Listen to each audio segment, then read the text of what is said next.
Hello, my name is Shannon Prather, the Marketing Coordinator at GIS Inc. I'll be your moderator today.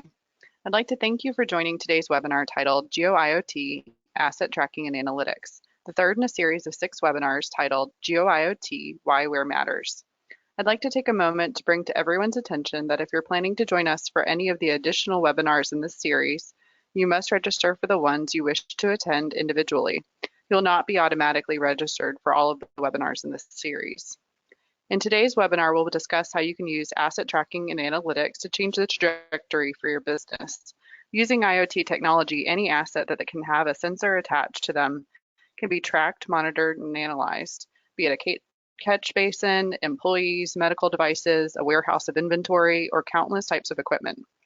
We will provide examples of popular industry applications of asset tracking, show several demos of how this strategy is being used by some of our customers, and discuss potential ROI of tracking assets and using the resulting analytics to drastically reshape your business processes. During the webinar, we will pause for a moment to ask 2 polling questions. We appreciate you taking a moment to answer the questions as they will help us gain a better insight into your organization's priorities. I'd like to encourage you to post questions throughout the webinar. We will respond to all questions at the end as time allows. After we answer questions and provide some closing statements, there will be a brief survey. The survey will show up on the screen after I have finished speaking. We realize you'll want to get back to your day, but please do not hit the close button until you have seen survey questions appear on your screen. Your time to answer these short survey questions is greatly appreciated. This webinar is being recorded and will be posted online. You'll receive a link to the recording via email the week after the webinar. Before we begin, I'd like to take a minute to advertise the upcoming episodes in the series. We've already had 2 episodes so far. What is GeoIoT and why does it matter? Work smarter with sensor networks.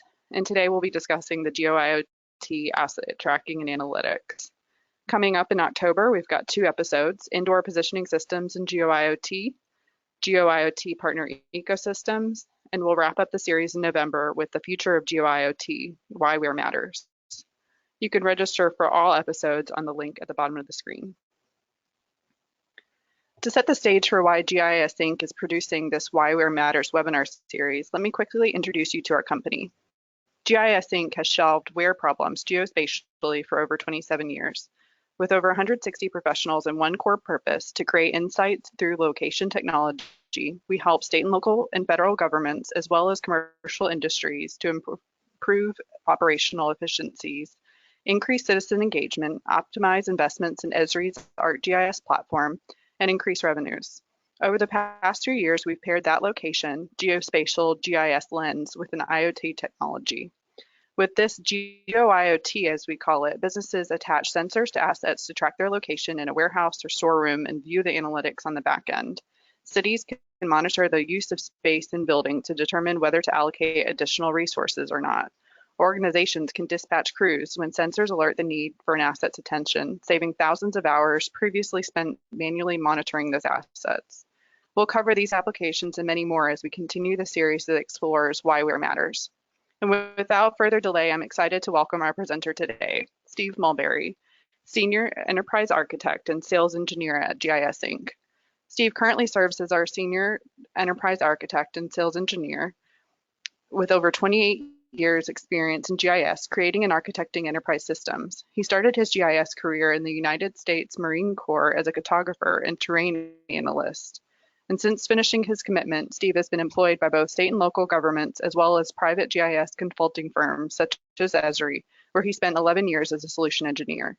More recently, Steve has focused his attention on IoT and sensor-based technology and helping organizations find real value implementing those workflows to help improve efficiencies, both indoors and outdoors. I hope you enjoy the webinar. Steve? Thank you, Shannon. Welcome everybody, and I want to kind of reiterate the session today is going to move into more of the how of the technology.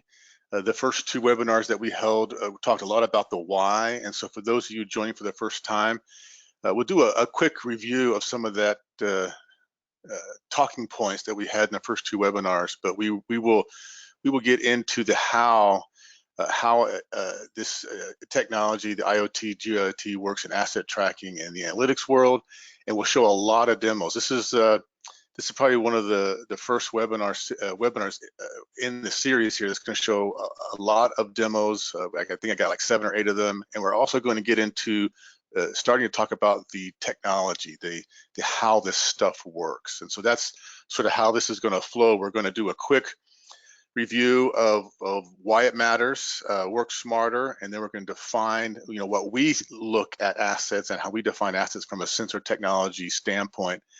We'll get into the infrastructure for tracking assets and talk about the nuances there, and then we'll look at the storing and analyzing these assets data sets. And so what I like to do first off is just jump right into a demo and sort of set the stage.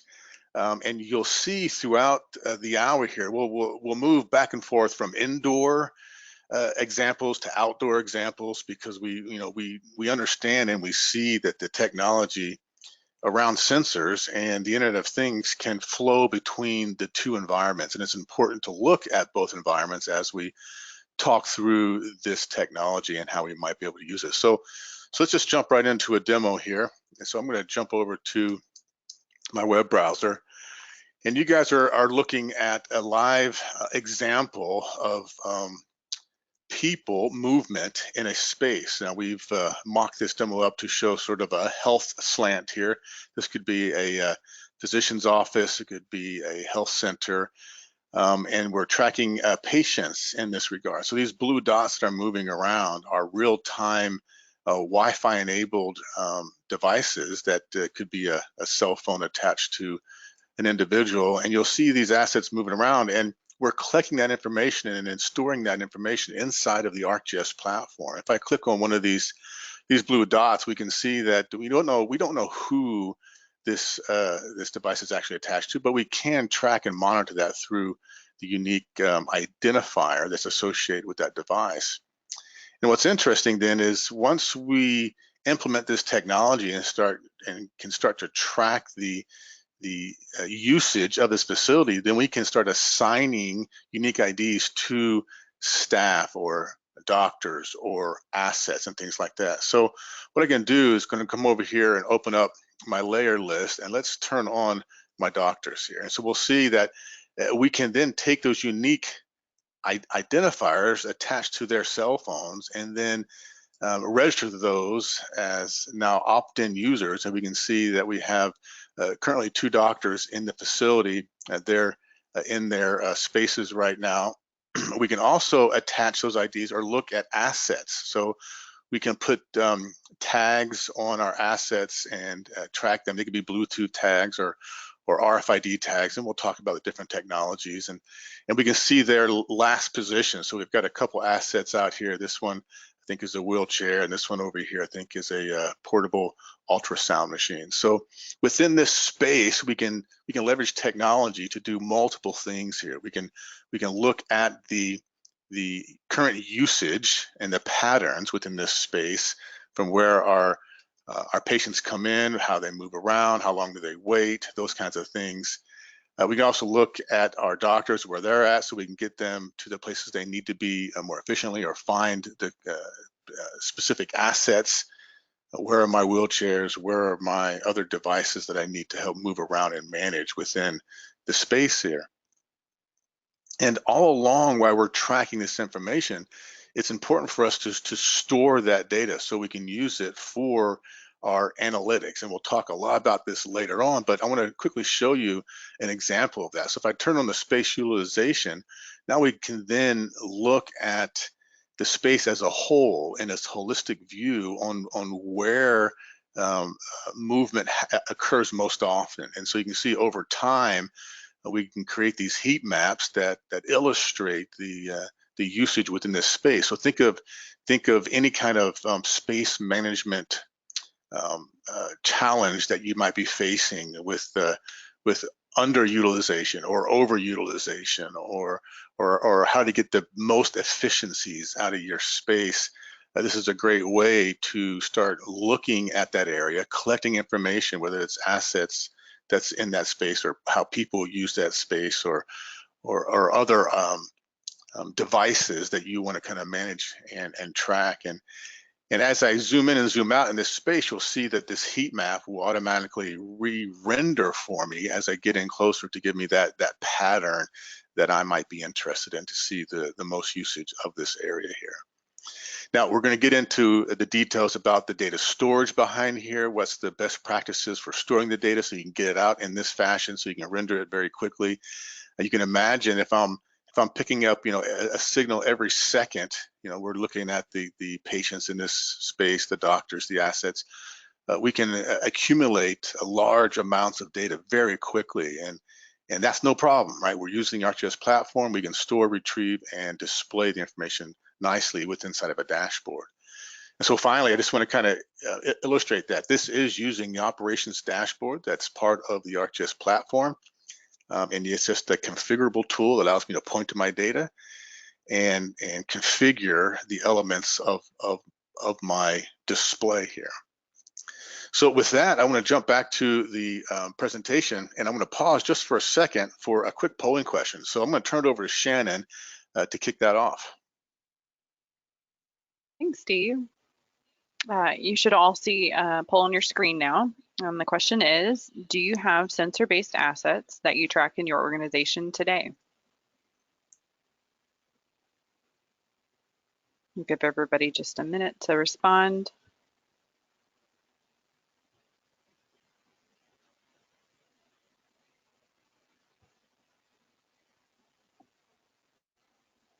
All right, we'll go ahead and close the poll.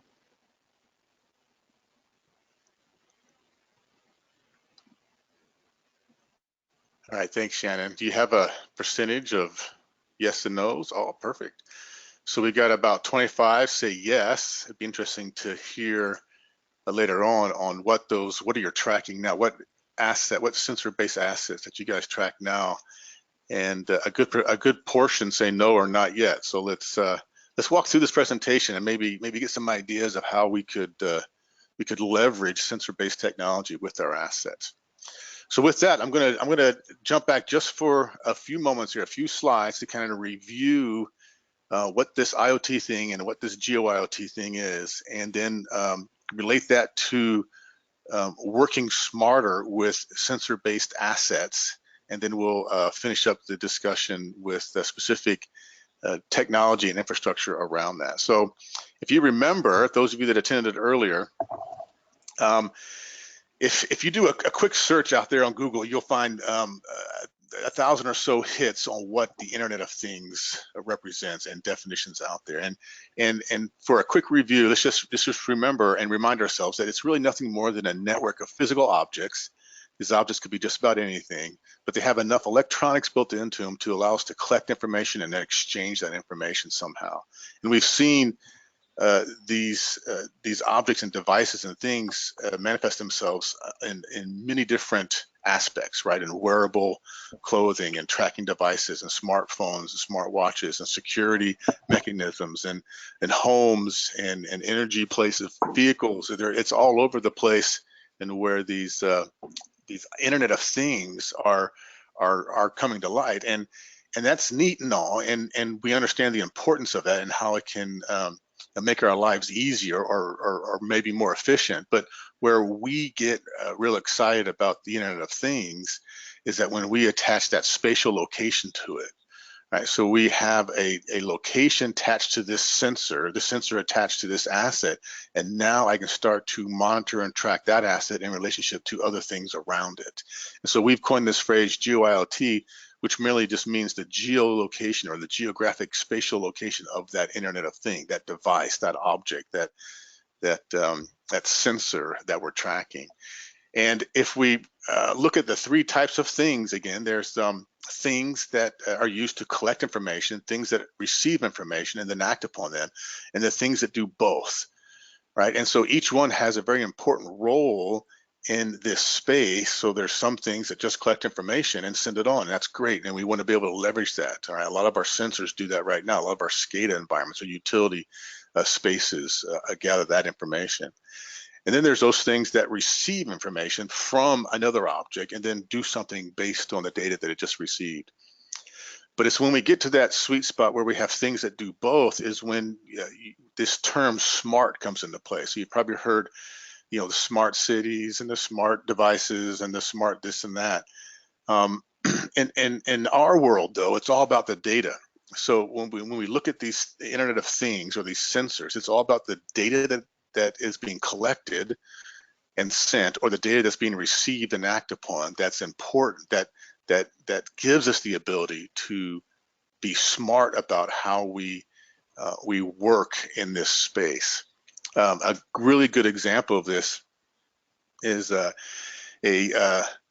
city in Georgia that's going to be implementing some sensor-based technology to help monitor some critical infrastructure. They've identified some critical bridges that they want to put some ultrasonic sensors on above and beyond what's already out there with the USGS and other services, and monitor the height of the stream with that bridge.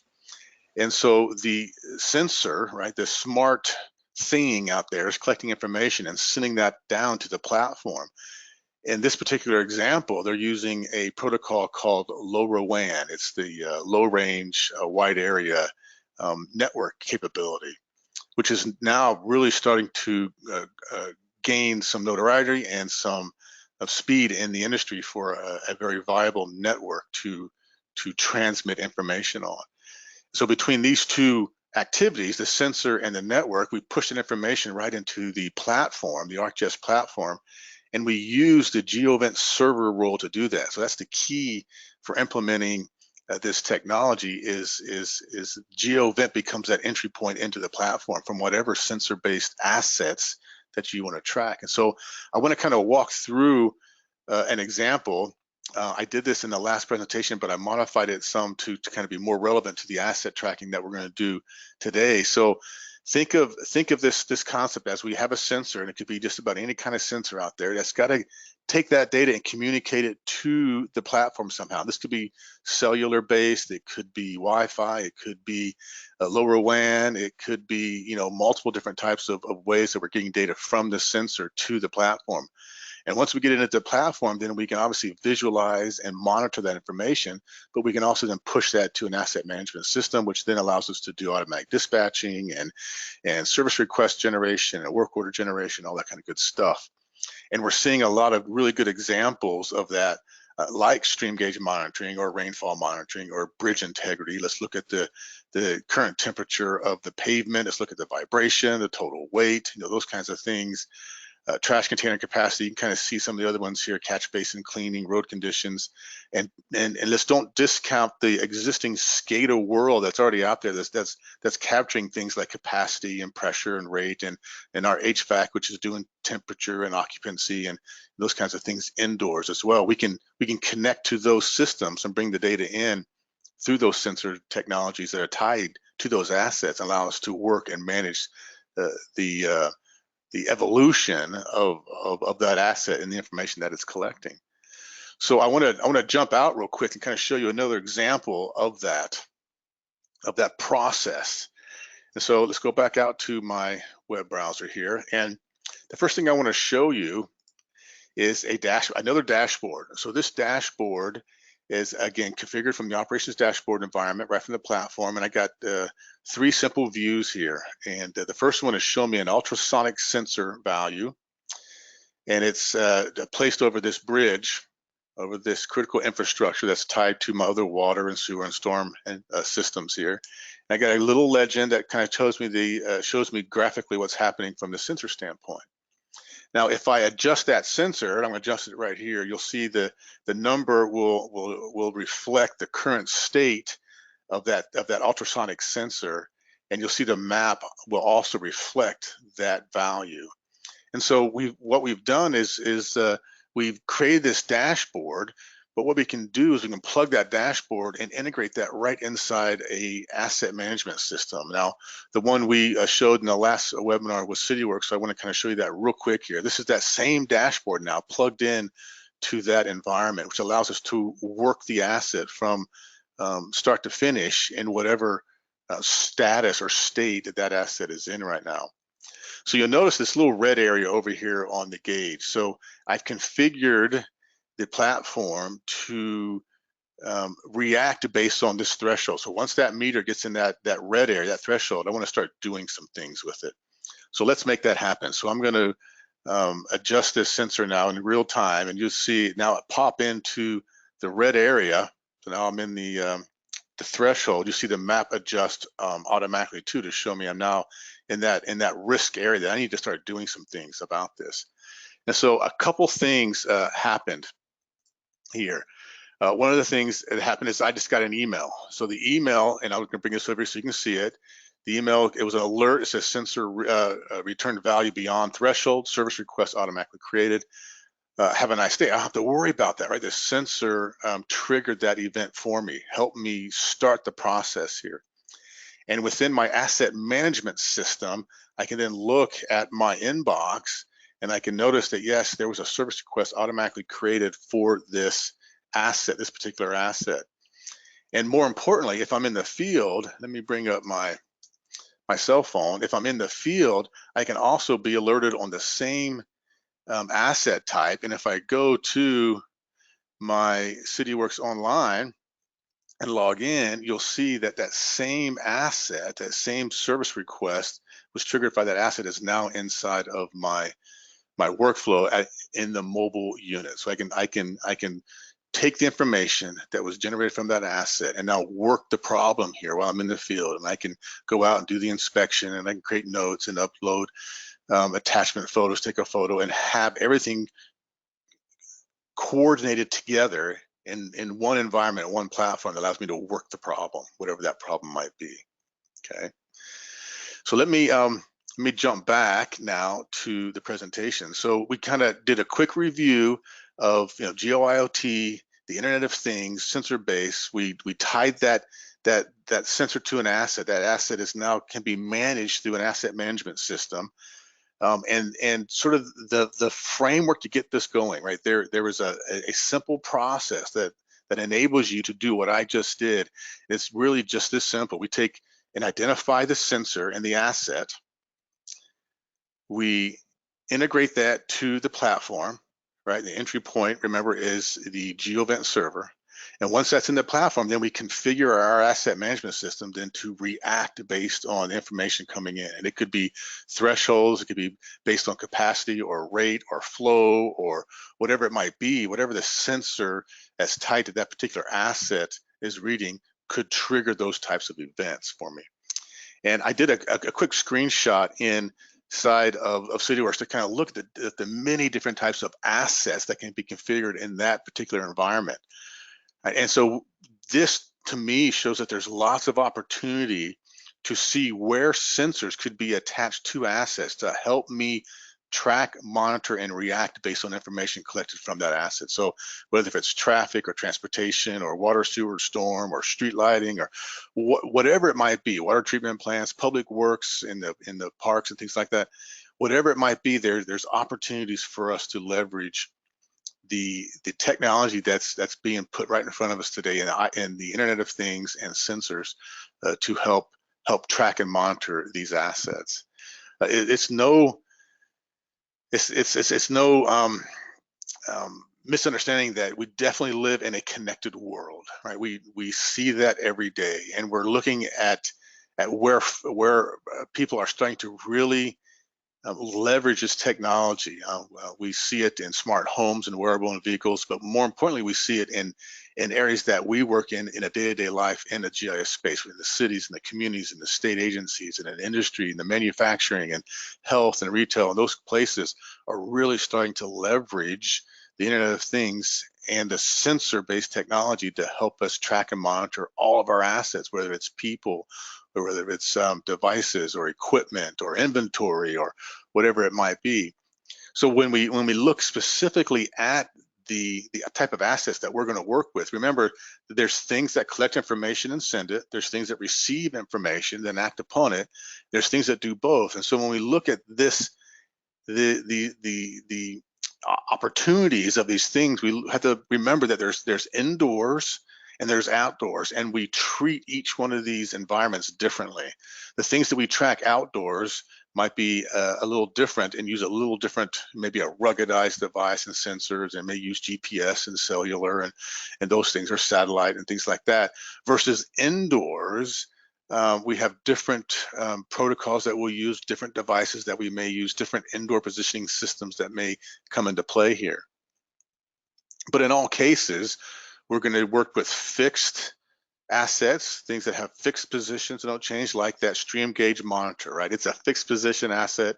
It's monitoring the current state of stream gauges, stream height, and sending that information back so that I can act upon that. But we also recognize that there's a lot of mobile-based assets, so that there's vehicles, there's truck, there's equipment, there's inventory, there's people, that all can be clumped into this sensor-based technology that allows us to track these different devices. Now, what's important is to understand the communication protocols that these sensor-based technologies can use. And so this is where I'm going to get a little technical here. I want to kind of walk through how this all works and give you some ideas as you start to think about implementing this technology to track your assets. You know, where do you begin here? So first off, there's all these sensors out there, and we could go on for days just talking about the sensors. And in fact, we will have a webinar just on the ecosystem of where we have been looking at companies specifically that offer certain types of assets for certain types of jobs, and sharing with you our understanding of these technologies and where we've implemented them, whether it's indoors or outdoors. But each one of these sensors will have a communication protocol. Now, we're very familiar with GPS in the outside space, and sensors that use from a mobile standpoint as they move around from the GPS standpoint.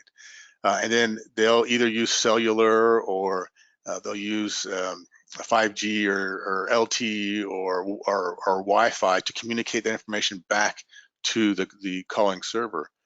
But indoors, it's a little more open, right? We can use video for tracking our assets. We can use the Wi-Fi or cellular or low WAN indoors as well. We can use RFID. We can use Bluetooth. We can use a VLC, visual light communication, or smart LED lighting now is becoming integrated with sensor technology that allows us to do Bluetooth, Wi-Fi, and the VLC right inside those infrastructures. And so, depending on which technology you want to implement and the type of sensors you want to track, it's really important to understand the differences between these. And each one of these has a cost associated with it. Each one of these has an accuracy or positional relevance to them, a relational accuracy with that. We're going to go more into detail with that when we go through our ecosystem, but just keep that in mind as you're looking at the sensors. Each thing has to communicate over some kind of communication protocol. Which one works best for you? And then the trick here then is to take all these sensors that communicate over many different protocols and shoving that into the platform, right? The ArcGIS platform. And again, GeoVent becomes that entry point in there. And GeoVent server comes with a handful of what they call input connectors. It allows to connect directly to some of these protocols, right? Whether it's REST, or whether it's an RSS feed, or maybe it's a GeoJSON or an XML kind of feed. You know, those are right out of the box. But what we've noticed over the years and dealing with different sensors and different communication protocols is that it's everybody doesn't do the same thing. Everybody doesn't follow the right standards that we would hope they would, and so there's lots of different nuances with that. And so we've been building this service bridge that we call the GeoIoT bridge, that allows us to aggregate many different types of sensors communicating over different protocols into one common standard interface that goes directly into GeoVent server. So then you can do your mapping, your analysis, your navigation, your monitoring process, all the things that you can do nicely inside the platform without having to worry about the nuances and the challenges with all these different sensors and communication protocols. So there's some things to remember as you're getting started or thinking about integrating your sensors, your assets that have sensors tied to them into the platform. Now, I want to show you another example here of using just that type of example of protocols connecting to different sensor types. And so let me go back out to my browser here.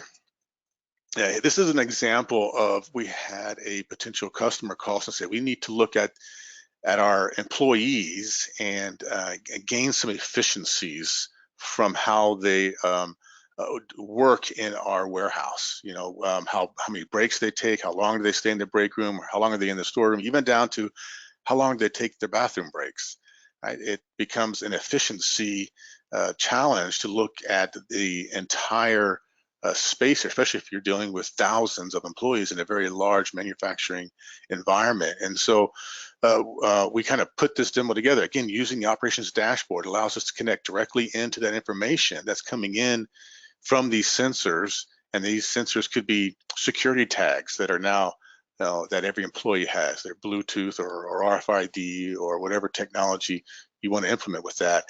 And we can have different ways that we register that information, so we can still have an anonymous approach here without interfering with the personal space of an individual, but we can kind of keep track from a holistic point of view, how efficient are we in our workday. And we can look at certain individuals, or this security tag in this case, but where they currently are at, maybe look at their history of where they spent most of their time. Again, creating that report and that rapport back to management to help improve how they manage the efficiencies within their space there. We're also seeing a really nice technology within the video cameras. So video cameras, for the most part, have been used for security, right? Looking at the space and monitoring it from a visual standpoint, and replaying back that video to look at what happened in that space. But we can also now use videos to actually track individuals or assets that we want to monitor.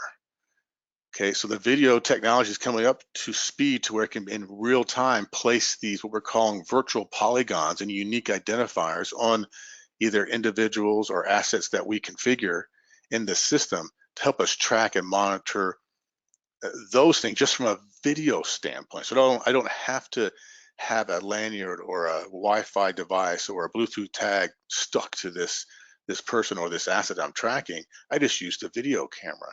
So I want to kind of show you how that kind of works here. So let's jump back to the demo.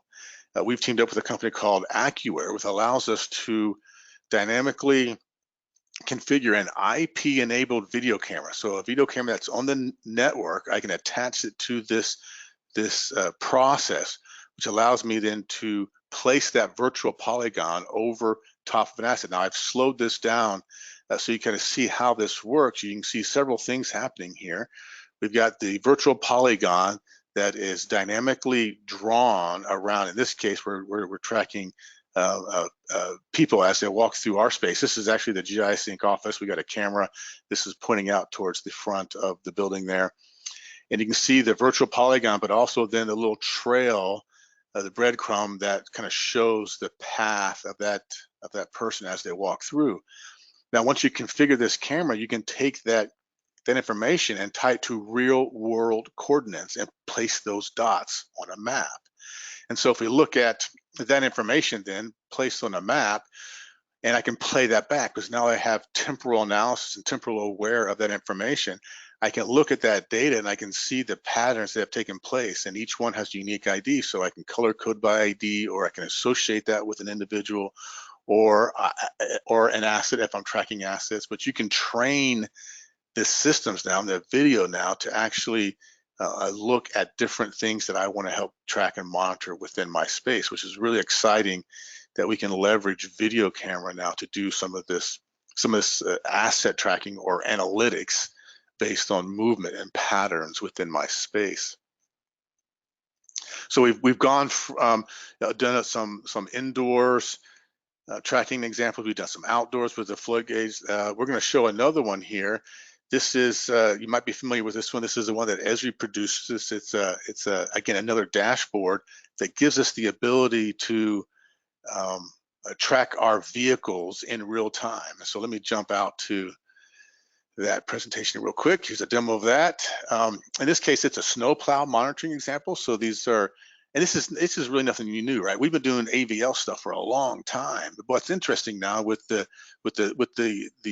availability of sensors, we can not just track location, but we can track everything about that vehicle. We can track the RPMs of the engine, the idle time, if the door's open, if in this case, if the plow's down, if salt's being dropped, if the tire pressure, all those things now can be sensors within that vehicle that can be pushed back into the platform, which allows me to then monitor that vehicle and that asset, provide maintenance schedules, do predictive maintenance on those vehicles, all those kinds of parameters or KPIs that we might be interested in, giving the type of asset that we're tracking. But what's interesting too is that just like in the asset management system, that we take this information and we integrate it with another business system, right? So maybe it's an asset management system, maybe it's a CRM, maybe it's a billing system. In this case, it's a complaint management system. So as complaints come in and people are calling in to voice their complaints, we didn't have a snowplow didn't come by my house yet, or they knocked over my mailbox or whatever, I can look and correlate that information in real time. I can look, at past performance. So maybe the past 30 minutes, we can see where the vehicles have been. I can isolate a current vehicle and look at just what that vehicle's current status is and what they've been doing. I can look at complaints in relationship to that vehicle. So we can start tying in these business systems together within one common operating picture or dashboard that gives us a view of everything that's happening with those assets that we're wanting to track. Lots of ideas and examples of how we can use and leverage sensors and Internet of Things to help track and monitor our assets. Now, what's important to understand as we move forward here is that there's a lot of data coming in. These sensors, and depending on how you configure these sensors, we could be reading data once a second, once every 5 seconds, once a minute, those kinds of things. Where does all this data go, and how can I get to that data so that I can analyze it and view it? So let me jump back here to another demo to kind of illustrate that concept. So this is our GeoIoT Inc. Birmingham office, and we actually track all anonymous Wi-Fi devices. So this is current in our office now, and you'll see some folks moving around here. And as I illustrated earlier, if I click on one of these blue dots, we're tracking through the MAC address of that device, and we can filter a lot of the noise out. So remember that we have this GeoIoT bridge, and in there we can filter out things like Wi-Fi enabled projectors or laptops or things that we don't want to monitor. In this case, we just want to monitor smartphones, and so we can do that. We can clean up the noise. We can make sure the data is good before we push it into the platform and stream it back out like we're seeing here. But this helps with the way we analyze the data moving forward. But as you notice, these blue dots are moving around. So every time I get a signal from a device, it's being registered inside of the spatial temporal big data store inside the platform. Now, this is not your traditional relational database environment. This is not a SQL Server or an Oracle or those kind of environments where you would normally store your enterprise geodatabases in, right? Your GIS layers. This is an environment strictly architected to handle big data. Okay, so it's an environment that allows me to ingest lots of data. When saying big data, I'm talking about millions of records, if not more, to store that information, aggregate that data, ask questions of that information, and bring that data back out to me. So if I turn off the current flow of data and just look at the heat map, you'll see that it renders those millions of points on the back end in real time as a heat map. And as I zoom in and or zoom out, you'll see it readjust for me. So it's doing that on the fly. So the platform has built into the mechanisms to not only store the information, but very quickly render that data on the fly for me so I can see and visualize from this perspective the patterns that are taking place in this space. Now, the data behind the scenes, this is what we call, a feature service. And so I can get at the actual data itself. And so let me zoom in here a little bit closer again. And that there's a time element to all the information that we collect from sensors. We always collect a timestamp for every piece of data that comes in from any sensor. So if I enable my time animation toolbar here, we can use that data and look at patterns over time. So let me just up my scale here a little bit. Let's jump to something more recently, and you'll see the map automatically adjust based on the time frame that I'm looking at right now. So it's doing this in real time, right? It's reaching back out to the big data store, asking the question, rendering it for me, and then bringing back that image here, the representation of that data inside of my dashboard. So the timing, I think, is absolutely perfect for you that had the no or not yet, right? And even for those who said yes, because the platform is poised perfectly for ingesting Internet of Things and sensor-based technology.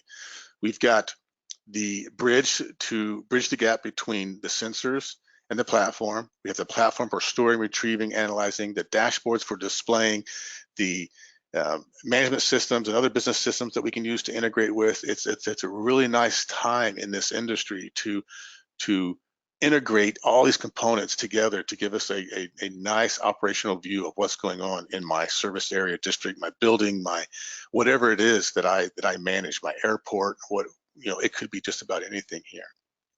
And then finally, what I like to show here is because the data is being stored in its raw form, I can create geofences and I can ask specific questions about certain spaces in my building. In this case, our offices here, and I can look and I created a space around a geofence around our small conference room. So anytime any wireless device walked into that space, I can store that information here.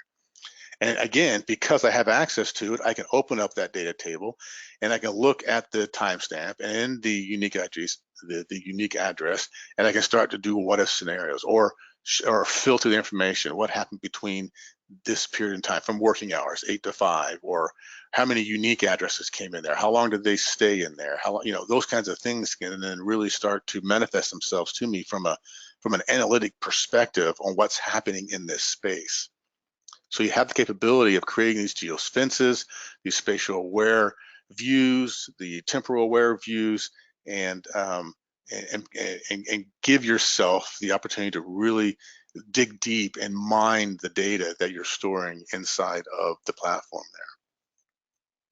So whenever I do this kind of presentation, I always get asked, well, how do we get started? How do we begin this process, right? And how do we take our sensor data and get it inside there? So there's some questions that we typically like to put forth, right? What are you monitoring? What assets do you want to keep track of? Is it people? Is it fixed or mobile assets? Are they location-based sensors like that ultrasonic sensor that's measuring stream height, right? Is there navigation? Do you have to require navigation or wayfinding? Do I need that blue dot? Do I have to provide an application on my phone that shows me where I am and where I need to go? We're seeing a lot of colleges and universities and health centers, campus type settings that want to provide a tool that allows me to get from my home to a parking lot that's closest to the building that I want to go to, find the space, and then get me from that parking space to the building, and then inside the building to the floor and to the receptionist that I need to see. And that's not far-fetched. That's very doable. So we need to go from outdoors to indoors and provide this sort of campus setting within there. And that's one of the questions you need to answer. Now, what level of positional accuracy do you need? Do you need that VLC, that visual light communication level of accuracy, which is centimeters versus Wi-Fi, which is maybe 15, 20 feet. And then there's things in between, RFID and Bluetooth, that give you different positional accuracies. All right, so what level do you need? Is it relative proximity or something better? And how often do you need that signal or that information? Is it real time, or is it something less? Is it something that you can regulate to help with the amount of data being pushed back and forth through the network? Now, what can your facility support, or what do your assets require from a sensor-based technology? Are you going to use Wi-Fi, Bluetooth? Are you going to use ultrasonic sensors? Or what kind of communication protocol are you going to use to communicate that information back and forth? Right, those are very important questions. And then ultimately, what kind of security does your organization require? We're seeing a lot of folks needing to be able to reduce the risk of personal information getting out. So they need these HIPAA environments, or FISMA or FedRAMP or something similar environments set up so that we can keep track of personal information if we are doing, people tracking or monitoring, those kinds of things. We're also seeing folks needing to what's called geomasking the location. So I need to be able to use the data and do some good analytics from that data, but I need to mask the actual location so I can fall in that HIPAA requirement state, so I don't have the actual location of an individual. And so we apply a geomasking to that process, so we can increase the amount of security that's applied to that particular asset and sensor that you're tracking. So these are some of the questions that you want to, kind of walk through to yourself, or start looking at to kind of get you started in this field. And so once that's in place, we're seeing a lot of a really good return on investment and benefits from asset tracking itself. And when I say asset tracking, I'm kind of honing in on the sensor-based or Internet of Things asset tracking. I know I can track all my fire hydrants and my water mains and valves and things like that, but what part of my infrastructure, or what assets would make sense to have that technology attached to it, that sensor or that Internet of Things attached to it? And so we're seeing a lot of really good benefits, like real-time visibility, being able to optimize the personnel and the tasking assigned to that personnel and the workload associated with that. Obviously, the capacity and maintenance of vehicles and the cost to maintain those from a fuel perspective, reallocating of resources. So if I can gain some efficiencies in the way I'm monitoring and using sensors to help work smarter, then I could possibly then reallocate my resources to do other things. Loss of inventory is a common one, right? Place an RFID tag on your inventory or your laptop or your device, right? And help put geofences around your space, so if something leaves, then you can be notified. Or if something enters, maybe in construction sites or staging areas, when contractors come into a space, right, notify me when they enter that space, and notify me if they're using the type of equipment. And if that equipment leaves the area, give me some notification, give me some insights into that. Obviously, the utilization of space becomes very important, and how we can be more efficient in how we use space based on our HVAC systems, right? If the place isn't being used, let's turn the lights off, turn the AC down. Let's look at those assets, right? Those things that are critical to my infrastructure in the space and building areas there to again gain some more efficiencies there. A lot of opportunities in emergency response and accountability. Where are my first responders?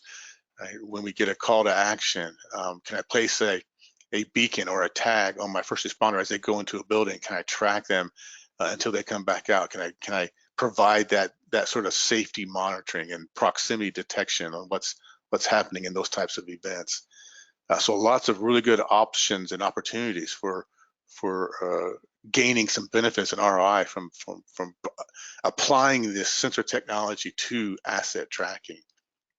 And so with that, we'd like to ask you another quick question here. So I'm going to turn it over to Shannon to post our next polling question.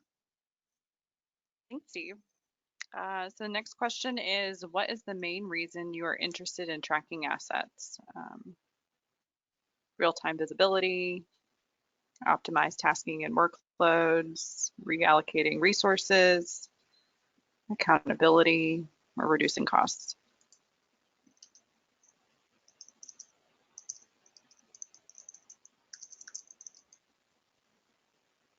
Let's see. It looks like you can select all that apply. All right, we'll give just another minute.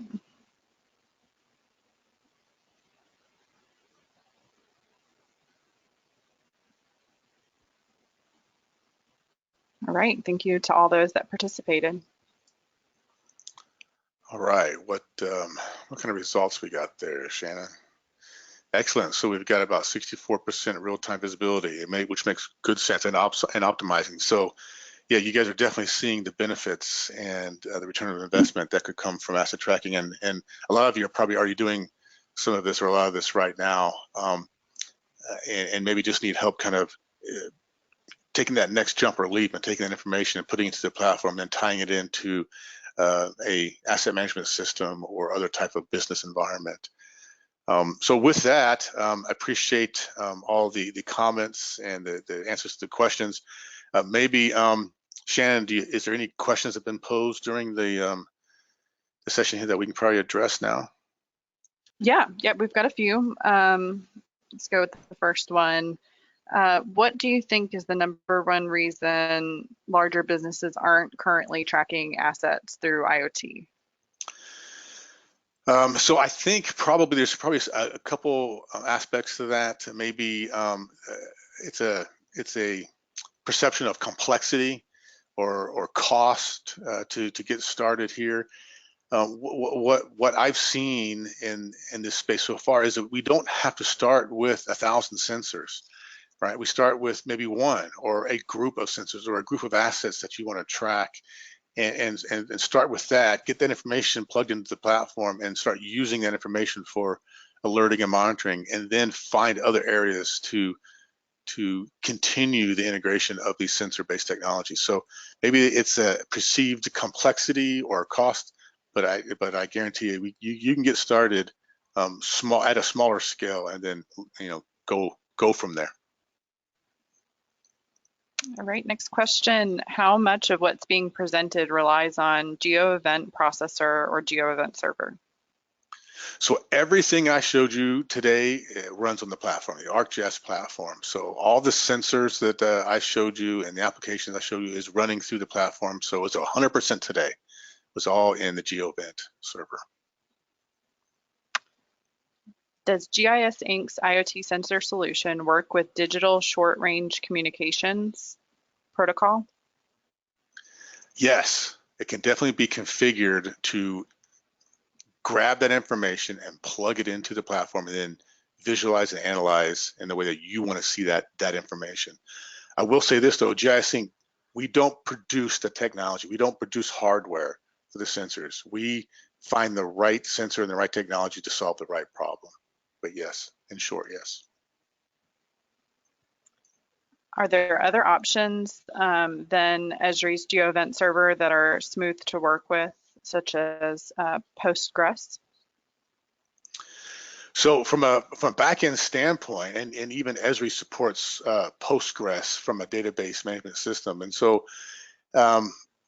yes, you could use Postgres as a way to store the information in there, but keep in mind when you're talking about real-time sensor information and the amount of data that can be collected and the frequency, you're gonna need a big data environment. So keep that in mind, and maybe in some cases you're only tracking a couple of vehicles, and you can keep that data small and you can keep it inside of an enterprise geodatabase, which can run in Postgres or SQL Server or other database environments. But once you start getting to a threshold of or the magnitude of data coming in reaches the thousands per second, we want to definitely look at a big data environment for that.